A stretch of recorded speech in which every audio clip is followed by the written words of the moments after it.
Meus irmãos, peguem sua Bíblia Sagrada, vamos fazer referência à nossa Bíblia em dois livros bíblicos. O primeiro no livro de Salmos, número 100, e o segundo no livro de Êxodo, capítulo 12. Vamos começar com a leitura de Salmos, número 100, que é a leitura onde está o tema da festa, o temário da festividade do coral. Desde já gostaria de agradecer ao nosso pastor presidente pela oportunidade que me concede. Gostaria também de parabenizar o coral Vozes Angelicais por mais uma data de aniversário, Diácono Elias na coordenação, que Deus abençoe, juntamente com a orquestra, está tudo lindo demais. Eu gostaria de pedir à igreja para que desse uma calorosa salva de palmas a Deus pela nosso coral, pela nossa orquestra, que hoje tem abrilhantado a Deus com os louvores de adoração. Se é para Deus, pode ser mais forte, pode ser mais alegre, eu tenho certeza. Amém? Que Deus abençoe poderosamente esse grande grupo. Ontem nós tínhamos um grupo maior aqui, porque as congregações cooperaram um pouquinho mais. Mas quem veio ontem aproveitou um pouquinho mais. Mas você que veio hoje também está aproveitando esse culto abençoado de louvor a Cristo Jesus. Livro de Salmos, número 100. Quem achou, diga amém. Amém. Quem não achou na sua Bíblia pode estar acompanhando conosco no telão à nossa direita. Pode haver alguma diferença de tradução, mas eu tenho certeza que o Espírito de Deus é o que testifica, é o mesmo. Versículo de número 1. Celebrai com júbilo ao Senhor todos os moradores da terra. Servi ao Senhor com alegria e apresentai-vos a Ele com canto. Sabei que o Senhor é Deus, foi Ele e não nós que nos fez povo seu e ovelhas do seu pasto. Repita comigo, foi Ele e não nós que nos fez povo seu e ovelhas do seu pasto. Entrai pelas portas dele com louvor e em seus átrios com hinos. Louvai-o e bendizei o seu nome. Porque o Senhor é bom e eterna a sua misericórdia, e a sua verdade estende-se de geração a geração. Livro de Êxodo, número 12, capítulo de número 12, versículos do 24 ao versículo de número 28. Êxodo 12, do versículo 24 ao versículo de número 28. Quem achou, diga amém. Acompanhe comigo. Portanto, guardai isto por estatuto entre vós e para vossos filhos para sempre. E acontecerá que, quando entrardes na terra que o Senhor vos dará, como tem dito, guardareis este culto. E acontecerá que, quando vossos filhos vos disserem: que culto é este vosso? Então direis: este é o sacrifício da Páscoa ao Senhor, que passou as casas dos filhos de Israel no Egito, quando feriu aos egípcios e livrou as nossas casas. Repita comigo: e livrou as nossas casas. Então o povo inclinou-se e adorou, e foram os filhos de Israel e fizeram isso, como o Senhor ordenara a Moisés e a Arão, assim fizeram. Você pode dar um glória a Deus por essa palavra? Poder se assentar, glorificando o nome do Senhor, fiquem à vontade. Meus irmãos, antes de iniciar com essa palavra, eu notei algumas coisas muito interessantes nesses últimos dias. Quem vive aqui no Rio de Janeiro, meu irmão que vive no Rio Grande do Norte, hoje está no nosso campo missionário, ele não tem percebido tão de perto a movimentação que todos nós temos visto aqui nesse período de Olimpíadas. Ele, às vezes, fala com ele com mais empolgação: como é que está percebendo as Olimpíadas, tem acompanhado os jogos? E ele realmente não tem acompanhado porque ele não está sentindo esse calor que nós, cariocas, temos sentido. Nós temos acompanhado essa movimentação grande, pessoal para a Zona Oeste, pessoal para a Zona Sul, assistindo jogos, Maracanã, teve o jogo de vôlei hoje, teve o jogo de futebol ontem à noite no horário do culto, mas graças a Deus os servos de Deus vieram aqui, amém por isso. Teve gente que não deu amém porque foi no jogo ontem, né? Já percebi isso. Mas enfim, você que foi no jogo, aproveitou, mas esqueceu da melhor parte, que é estar cultuando a Deus aqui na casa do Senhor. Mas enfim, meu irmão que está lá no Rio Grande do Norte não tem visto essa movimentação que nós aqui no Rio de Janeiro temos acompanhado. Nós temos visto essa movimentação com os atletas, toda a comissão técnica. Nós vimos também a abertura, que foi muito bonita para quem acompanhou. Eu não estive em nenhum dos jogos, mas eu acompanhei pela televisão alguns jogos, vi também a abertura. Então nós temos contemplado a beleza que é esse grande evento que são as Olimpíadas aqui no Rio de Janeiro em 2016. Nós acompanhamos também a quantidade de atletas que se desgarram dos seus países, que se desgarram dos seus afazeres normais do dia a dia, porque nem todos exercem a função de atleta em 100% no seu dia a dia. Alguns deles são militares, outros têm outros afazeres, mas mesmo assim desgarram dos seus afazeres para estar aqui nas Olimpíadas, servindo ao seu país, para estar aqui ganhando as medalhas, para estar aqui competindo. Enfim, É interessante que nesses dias aqui nós ficamos impressionados com os atletas, com o preparo físico deles. Nós vemos as corridas, natação, futebol, nós vemos o preparo físico dos atletas. E o mais engraçado é que nós olhamos até o engraçado Usain Bolt, que é o maior corredor de toda a história de todos os tempos. Nós ficamos olhando ele e pensando que aquele camarada só corre naqueles segundos, só 20 segundos que ele corre. Ninguém consegue observar o período de treinamento que aquela pessoa esteve fazendo durante esses 4 anos de preparação. Ou será que alguém aqui parou para pensar, caramba, Usain Bolt fez 20 segundos os 200 metros. Será que ele treinou durante esses 4 anos? Será que ele ficou jogando bola? Será que ele ficou mastigando chiclete? Ninguém pensa nisso, todo mundo só pensa nos 20 segundos. Os 20 segundos de fato são o que realmente contam. Nós nunca enxergamos o que o atleta passa por trás, já reparou a preparação técnica, todas as contusões, tudo o que acontece por trás dos bastidores, ninguém quer saber. Vários atletas são cortados em cima da hora nas Olimpíadas por causa das contusões. É engraçado que nós não reparamos isso, nós só reparamos aquilo que está na nossa frente. Exatamente como o coral aqui, a gente vê o coral lindamente louvando a Deus, mas nós não vemos aqui. Eu às vezes saía daqui da catedral 8 da noite, 9 da noite e via o coral às quartas-feiras ensaiando, via aquele grupo de irmãos, alguns irmãos, o nosso irmão Diácono Elias vinha sempre comunicando, pastor, desculpa aí, a gente não pode estar com o grupo todo hoje no domingo, mas no próximo domingo nós vamos louvar a Deus. E é interessante, porque a maioria das pessoas não consegue enxergar o bastidor. Nós só olhamos aquilo que está na nossa frente de cara. E nós olhamos esses atletas, como eu estava falando das Olimpíadas, o preparo deles, como eles são bem preparados para estar nessas Olimpíadas, ganhando medalhas ou não. O mais importante é estarem competindo aqui. O fato deles estarem nas Olimpíadas significa que eles são pessoas especiais, são pessoas de valor, são pessoas que estiveram acima dos demais para estarem competindo nessas Olimpíadas. E o mais interessante agora é olhando os vencedores, já reparou? As pessoas que ganham primeiro, segundo, terceiro são as premiadas.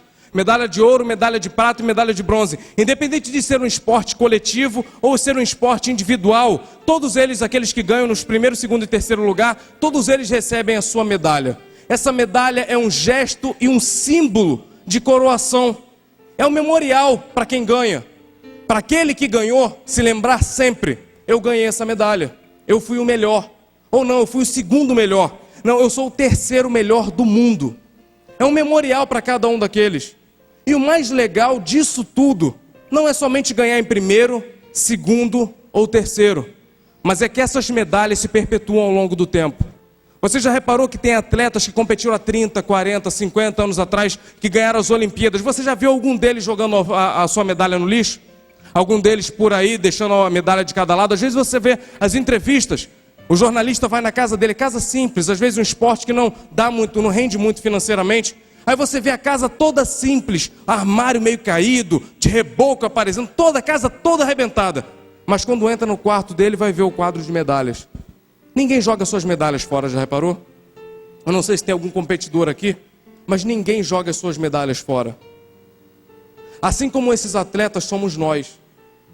As nossas vitórias devemos pendurar como medalhas. Mas nós esquecemos fácil das nossas vitórias, já reparou? Nós pegamos as nossas vitórias, alegramos-nos com Deus hoje, mas amanhã a gente esquece do que Deus fez para nós. A gente vem para um culto e fica, Deus, eu quero aquilo, mas a gente se esqueceu que Deus abençoou a gente ontem. A gente clamava a Deus tanto, de repente a esposa clamava para o marido estar aqui na igreja, e hoje o marido está na igreja. Você está pedindo um carro agora para Deus, mas não se esqueceu que Deus já tinha feito uma promessa, que era o seu marido na igreja. E por passar os anos dentro da igreja, e você não ganhar esse carro, você acaba esquecendo, não se lembrando, que Deus já fez muita coisa por você. Quantas vezes Deus fez tantas coisas boas e bonitas para nós, quantas promessas Ele fez para nós, e nós nos alegramos no momento, mas diferente das medalhas dos atletas, nós deixamos de lado essas bênçãos. O que você quer dizer, pastor? Falou tanto de Olimpíada, falou pouco da Bíblia. É porque às vezes a gente aprende mais com quem está de fora do que quem está dentro. A Bíblia é muito clara quando ela faz que os filhos das trevas são mais prudentes do que os filhos da luz. Eles valorizam muito mais os 20 segundos da vitória do que nós uma vida toda de evangelho aqui dentro recebendo as bênçãos. Estamos adorando esse Deus que é vivo, que é verdadeiro. A sua palavra é viva e eficaz. Quando acabar isso tudo aqui, temos as mansões celestiais garantidas para cada um de nós. E mesmo assim nós deixamos de lado, meu irmão. Dá para dar um glória a Deus onde você está? Você está adorando a um Deus que é vivo, a um Deus que é verdadeiro. Ele não te dá medalha um dia por 20 segundos. Ele vai te dar uma medalha pela eternidade para adorar a Ele em espírito e verdade. É bonito adorar a Deus. É bonito, é interessante adorar a Deus. Embora muitas vezes para você seja cansativo, pare para pensar. Leve suas vitórias como medalhas. Eu fiz a referência aqui no livro de Êxodo, no capítulo 12. É interessante nós vermos todo o procedimento que Deus dá quando o povo de Israel ainda está no Egito. O povo ainda nem recebeu bênção. O povo está no Egito, o povo ainda é escravo. Mesmo assim, Deus vai lá com o refrigério e começa a dar a metodologia da vitória. Não, peraí rapidinho. Vocês são escravos hoje, mas amanhã não serão. Os irmãos lembram das 10 pragas? Estamos tratando agora da 10ª. É quando acontece a morte dos primogênitos. O espírito da morte passa sobre o Egito e vai passar somente pelas casas que não são marcadas pelo sangue do Cordeiro Pascal. Para você que lembra bem da história, no capítulo 12, Deus vem dando todo o direcionamento ao povo e vem falando como se procederia. Mataria o cordeiro, pegaria o sangue dele, colocaria nos umbrais das portas, das janelas, para que o espírito da morte não passasse. O cordeiro era assado e a família iria comer o cordeiro. Tinha todo aquele procedimento. A família que fosse pequena ia dividir com uma outra família que fosse menor. A família que fosse grande ficaria com um inteiro. O que sobrasse daquele cordeiro ia ficar para o dia seguinte para ser queimado, não podia se comer novamente. E depois o procedimento que se perpetuaria: comeria-se o cordeiro, comeria-se pães asmos não levedado e as ervas amargosas. Esse era o costume deles. Esse costume que se perpetua nesses dias. Esse costume é o costume da Páscoa. Deus instituiu o costume da Páscoa para aquele povo, para que eles estivessem sempre se lembrando daquilo que Deus fez quando eles ainda eram escravos lá no Egito. O interessante é que Deus, Ele faz algumas coisas com nós que às vezes nós entendemos como coisas covardes, mas na verdade não. Deus mantém dentro de nós acesa uma chama. Sabe aquele negócio dentro de você que você vem no culto, você está triste, você ainda não foi agraciado com a sua bênção, mas Deus mantém aceso dentro de você aquela vontade de vir aqui dar o seu melhor culto para adorar a Deus? Você não tem nada, você não está com sapato novo, não está com carro novo, não está com casa nova, teu marido de repente ainda nem está na igreja, teu filho ainda está nas drogas, não importa a situação, mas aquilo que Deus mantém dentro de você, forte, aceso, é a vontade de adorar e engrandecer a Ele. É isso que nos faz vivo. É isso que nos faz todo dia sairmos de nossas casas, largar os nossos afazeres para estarmos aqui na casa do Senhor. Adorar a Ele em espírito e em verdade é o nosso prazer de fato. E Deus mantém essa chama acesa dentro de cada um de nós, para que nós não desistamos no meio do caminho, para que nós não frustremos com nós mesmos, conosco mesmo, com os nossos pensamentos que são falhos. E Deus vem instituindo para aquele povo, para o povo de Israel, que ainda não era de Israel, o povo da bênção, o povo hebreu. Esse povo, Deus vai instituindo para eles como seria a Páscoa, e vai elencando como seria. O interessante é que o versículo vai passando como se estivesse no futuro, mas ainda não é o futuro, é o presente. E ele pergunta: e quando os nossos filhos estiverem na terra do Egito e perguntarem: que culto é este? Eu falei, tem coisas que Deus alimenta dentro de nós para que nós cheguemos firmes no lugar da nossa promessa. Quando você estiver caminhando, talvez você esteja descalço, caminhando nos espinhos, mas Deus nos mantém focado na promessa. Essa vontade de querer sempre vencer, é Deus que tem colocado no seu coração. Não é o seu conhecimento, não é a sua habilidade, não é a sua criatividade. É Deus que coloca dentro de você essa qualidade de vencer, essa qualidade de passar os obstáculos, essa qualidade de você largar tudo de lado, mas falar: Deus, estou aqui no teu altar, coloco os meus problemas na tua mão, porque eu tenho certeza que tu pode fazer infinitamente mais por mim. Como eu falei, parece ser futuro, mas não é. O povo ainda é cativo, o povo ainda é escravo. E eles começam a citar exemplos de lá no futuro, quando os seus filhos, depois de 40 anos de caminhada no deserto, imagina quantos anos tem um filho. Lá no futuro, lá bem na frente, quando os seus filhos perguntarem: que costume é esse? Comer cabrito? Está comendo pães asmos? Ervas amargosas? Eu nem gosto de erva amargosa. Por que a gente faz isso? Que culto é esse? Os pais vão lembrar e vão dizer: este culto é o culto de memorial lá do Egito, lá atrás, quando o povo era escravo e eu dei vitória para eles. Isso representa a nossa vitória. O que eu quero dizer para você, meu irmão? Entenda o seguinte: quando você receber alguma bênção do Senhor, quando você receber alguma promessa do Senhor, faça um memorial na sua casa. Ofereça um culto e ação de graça na sua igreja. Esteja comunicando a todas as pessoas da sua volta: olha a bênção que Deus me concedeu. Sabe por quê? Porque você está oferecendo um memorial ao Deus que você serve. É uma oportunidade que você tem de nunca e jamais esquecer aquilo que Deus tem feito. Já reparou quantas promessas Deus tem feito a cada um de nós? Já reparou quantas vezes Ele fala no nosso ouvido algo que nós achamos impossível, mas Ele jamais se demonstrou falho. Ele tem cumprindo todas as suas promessas, desde o passado até o dia de hoje. Lembra do seu filho quando era pequeno? Ele te fez uma promessa, e hoje o seu filho te pergunta: que culto é esse? E você com muita alegria diz: meu filho, esse é o culto e ação de graça, em 1995, que eu dei na Catedral de Santa Cruz. Esse é o culto e ação de graça, porque eu já era estéril e você não podia nascer, e olha você aqui hoje. Esse culto e ação de graça é o memorial. Eu tinha um câncer e ia morrer, mas Deus me curou, e eu estou aqui oferecendo um memorial a esse Deus. Aleluia! Meu Deus é poderoso, tenho o prazer de servir Ele por causa disso. Fala a verdade. Você serve a Deus pelo que Ele é claro, pela grandeza dEle. Mas se seu Deus fosse perdedor, você ia servir a Ele? Fala, igreja, servir ou não? Ninguém gosta de servir a um Deus perdedor. Servimos a Deus pela utilidade que Ele é para cada um de nós. Deus jamais vai perder. Deus jamais vai se confundir.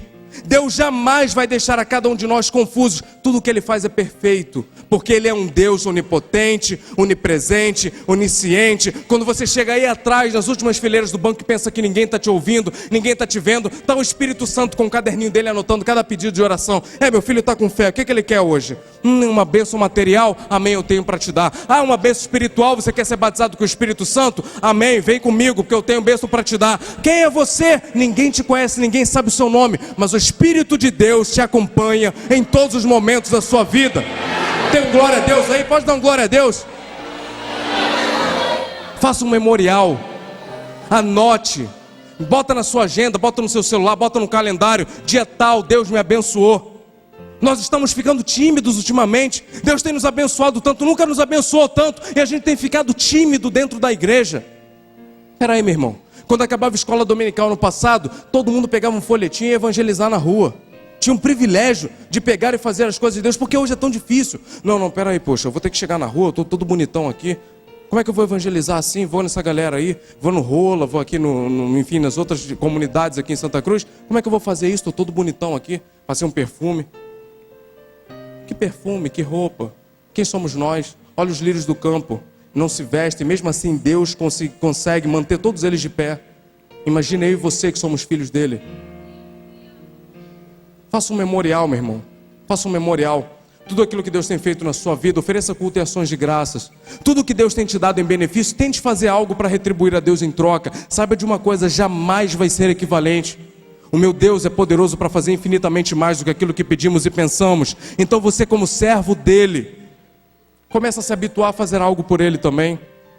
Entenda o seguinte: na leitura de referência, ao qual fizemos, livro de Salmos, número 100, gostaria que você acompanhasse comigo a leitura do versículo de número 2. Procura aí, abre sua Bíblia, por gentileza. Se o Data Show puder me ajudar, por gentileza. De livro de Salmos, número 2. Quem achou diz amém? Então, repita comigo: servi ao Senhor com alegria. Está muito fraco para todo mundo que achou. Diga comigo: servi ao Senhor com alegria. E apresentai-vos a Ele com canto. Interessante, aqui diz claramente: servir ao Senhor. Quem serve, serve a alguém. E esse servir está dizendo a pessoa a qual devemos servir. Devemos servir ao Senhor e com alegria. Com alegria. Quando nos apresentarmos perante a Deus, vamos nos apresentar o quê? De qualquer forma? Com mão no bolso, gravata torta? Não, nos apresentamos a Deus com um canto, alegres e com um canto em nossa boca. O que me faz aqui, interessantemente, lembrar: quem aqui trabalha com o que gosta? Levanta a mão. Quem eu trabalho com o que eu gosto? Porque tem gente que não trabalha com o que gosta. Levanta a mão. Quem trabalha com o que gosta? Quando você chega no seu trabalho todo dia, vai dizer que é uma coisa diferente todo dia. Não é não. Todo serviço é mecânico. Todo. Embora as áreas de atuação, você pode ser militar, você pode ser engenheiro, você pode trabalhar com eventos, trabalhar com qualquer área. Todas as áreas são mecânicas. Algumas com particularidade de serviço externo, mas todas as áreas são mecânicas. A única coisa que faz você estar no seu emprego todo dia, claro que além do salário, né? Mas enfim, além disso, é o que você gosta de fazer. Porque aquilo que você gosta de fazer, você tem ânimo para fazer com alegria. O que você não tem ânimo para fazer, você naturalmente vai desanimar. Isso é interessante na festa do coral. Por que falar isso? Porque na igreja nós temos várias áreas de atuação. Se você tem habilidade para servir a Deus no ministério, esteja servindo a Deus com excelência. Se você tem habilidade para servir a Deus tocando, esteja na orquestra fazendo com excelência. Se você tem habilidade de louvar, vá para o coral, vá para o ministério de louvor, mas faça a Deus com excelência. Servir ao Senhor com alegria e apresentar a Deus um canto de júbilo. Faça com alegria. Deus te deu aptidões. Talvez você ainda não saiba, mas Deus coloca dentro de cada um de nós, no dia que nós nascemos, aptidões. E nós temos que descobrir quais são elas, para estarmos servindo a Deus com alegria. O interessante é que aqui vai descrever muito bem que é servir a Deus. Servir a Deus, nós não somos as pessoas que mandamos. Nós somos quem obedece. Servimos a Deus com alegria. Eu gostaria de compartilhar com a igreja. Sei que às vezes a festa do coral, todo mundo vai achar, pô, pastor, nada a ver, mas eu gostaria de compartilhar algo que tem deixado a minha mente um pouco intrigada nesses últimos dias. Eu tenho ficado impressionado com o medo e o pânico que está se instaurando na sociedade. Antes das Olimpíadas, era Zika vírus, era um monte de coisa acontecendo, explosão nos outros países e tal. Eu estou vendo todo mundo assustado. E o povo de Deus na igreja também vai ficando assustado. É crise, Petrobras está reduzindo os seus líquidos, não sei o que. Todo mundo triste com isso, todo mundo chorando. Engraçado, né? Sempre foi assim. Quando que mudou? Me fala aí quando o Brasil esteve em instabilidade financeira. Me fala aí quando o dólar no Brasil... Não teve esse período, nunca teve. O que nós estamos achando de estranho? Servir a Deus com alegria significa estar em estabilidade espiritual também com Ele. E o que eu tenho sentido é que a igreja de Cristo está perdendo essa estabilidade espiritual. A galera está estudando, está se formando, mas essa estabilidade espiritual você não consegue ela no banco de faculdade, não consegue ela com o melhor emprego do mundo. Estabilidade espiritual você alcança com o joelho dobrado adorando ao Senhor. Sabe por que essa falta de estabilidade está chegando? Quando era no passado, a nossa avózinha não sabia nada, minha avó não sabe nem ler direito, não sabe nem ler a Bíblia quase, mas ela conhece a Bíblia, sabe os hinos. Mas quando ela via alguma coisa que não era de Deus, ela falava: ei, esse negócio aí não é de Deus não. Isso é coisa do diabo. Isso é armadilha de Satanás. Hoje a gente vê gente dentro da igreja servindo a Deus, mas abraçando as coisas do diabo, abraçando as coisas de Satanás. Está faltando essa estabilidade espiritual, meu irmão. Tem alguma coisa errada. Se teu casamento está com problema, bota o teu joelho no chão, tem alguma coisa errada. Se a tua vida financeira está indo errado, pera aí, estou administrando de maneira equivocada. Estou acontecendo alguma coisa comigo na minha vida. Eu tenho que descobrir onde é, e é Deus que vai me dar essa estratégia. Compreenda o seguinte, meu irmão: servir a Deus com alegria. Temos que servir a Deus da nossa melhor forma, servir a Deus com excelência dentro da casa dele. Quando você for se propor a fazer qualquer coisa na casa de Deus, faça com excelência. Já reparou? Tem um ditado lá fora, que quando a obra demora muito, é intitulada como o quê? Obra de igreja. Porque fica 200, 300 anos fazendo obra. Obra de banheiro que demora muito, porque está igual obra de igreja. Sabe por quê? Porque o pessoal lá de fora esteve acostumado com que a gente aqui estivesse fazendo as coisas de qualquer coisa, de qualquer forma. As coisas na casa do Senhor têm que ser feitas com excelência. Tudo que nos propormos a fazer aqui dentro da casa do Senhor, fazemos com excelência. E você às vezes questiona, porque o pastor fala uma vez dízimo, fala outra vez uma palavra de ofertório. Para ler na Bíblia como é que era para a construção do tabernáculo. Não sei quantos ciclos de ouro, não sei quantos ciclos de prata, não sei quantos ciclos de bronze. Ah, pastor, latão, nada de latão. Aqui é ouro, prata e bronze, é do melhor. A gente tem dificuldade de servir a Deus com o nosso melhor. A gente tem dificuldade porque a gente acha que a gente está perdendo. A gente confunde o assistencialismo do governo com a assistência espiritual dentro da igreja. Ah, mas a gente está em Santa Cruz, pastor, a comunidade é carente. É carente, eu sei disso. Mas quem disse que você é pobre? Talvez seja o diabo e você não esteja percebendo. Você é rico, meu irmão. Você é rico. Você é co-herdeiro da graça em Cristo Jesus. Deus tem feito tantas coisas na nossa vida e nós temos motivo para estar alegres na casa dele. Nós temos motivos para chegar aqui na casa dele e servir a ele com alegria. Em nenhum momento Deus tem nos desamparado. Você até pode perder o emprego, mas em algum momento Deus te desamparou? Deus nunca nos desampara. Deus sempre nos mantém de pé. Deus sempre nos dá uma palavra abençoadora. Quem acredita nisso, dá um glória a Deus onde você está. Glória a Deus. Abre de novo a sua Bíblia, livro de Salmos, e para encerrar, versículo de número 3 no capítulo 100 também. Quem achou, diga amém. Pouca gente. Me ajuda aí, Data Show, por gentileza. Livro de Salmos, número 100, versículo de número 3. Está aqui. Graças a Deus. Vamos ler. Sabei que o Senhor é Deus. Foi Ele quem nos fez e somos dele. Somos seu povo e ovelhas do seu pasto. Dá para dar um glória a Deus por causa disso? Sabe o que esse versículo todo quer dizer? Em pouquíssimas palavras. Sabe o que esse versículo quer dizer para a gente? De maneira bem objetiva. Não foi a gente que escolheu a Ele, não foi Ele que nos escolheu. Nós não somos mais de nós mesmos, nós somos dEle. Tudo que fazemos é para Ele, para engrandecer e glorificar o nome desse Deus que é poderoso. Meu irmão, quando você chegar na igreja, estiver cabisbaixo, triste, decepcionado com pessoas, decepcionado com o chefe, decepcionado com gente da sua família, entenda uma coisa: Deus te escolheu lá de fora, do charco de lodo, do lamaçal do inferno, para te colocar aqui na casa dele, para ser ovelha dele, para estar pastando nos pastos dele. Você pode glorificar a ele. Se coloque de pé, por gentileza, já estou encerrando essa ministração. Gostaria que você repetisse comigo essas palavras. Vira para a pessoa que está do seu lado, se coloque de pé com alegria. Servir a Deus com alegria. Então, se coloque de pé, por favor. Enche o pulmão de ar. Dá um sorriso para essa pessoa bonita que está do seu lado já. Dá um sorriso abençoado para ela. Cumprimente ela, que você vai falar essa palavra para ela. E naturalmente ela vai falar para você. Amém? Vira para essa pessoa bonita que está do seu lado e diga a ela: que culto é este? Está fraco, pode melhorar isso aí. Que culto é este? Não, melhora isso aí, meu irmão. Que culto é este? Aí o seu amigo vai responder para você: este é o culto de memorial do meu milagre.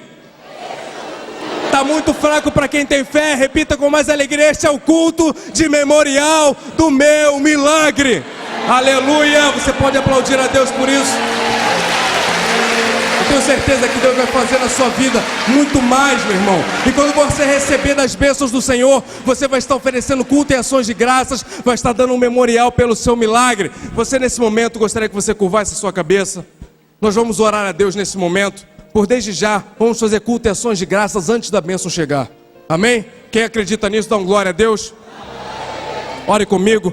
Soberano Deus, eterno Pai, graças nós te damos pelo privilégio de estarmos em tua casa, por te louvar e te engrandecer na beleza da tua santidade, pelo privilégio de te servir, porque sabemos que foi tu que nos escolheu para que estivermos aqui na tua casa, foi tu que nos tirastes lá de fora para que estivéssemos aqui dentro, engrandecendo ao teu santo nome. Por isso estamos na tua dependência, ó Deus. Pedimos a ti para que tu venha sondar os corações nessa noite, para que tu venha abençoar os teus servos com as selecionadas bênçãos dos céus. Tem servos fiéis aqui nessa noite que clamam a ti, clamam pelo milagre, clamam pela bênção e querem te servir com excelência. Concede a cada um deles, meu Deus e Pai, força nessa caminhada para que possam prosseguir. Fortalece, meu Deus e Pai, a vida espiritual dos teus servos para que possam prosseguir nessa jornada espiritual e que em tudo o que fizermos estejamos estabelecendo um memorial em teu nome.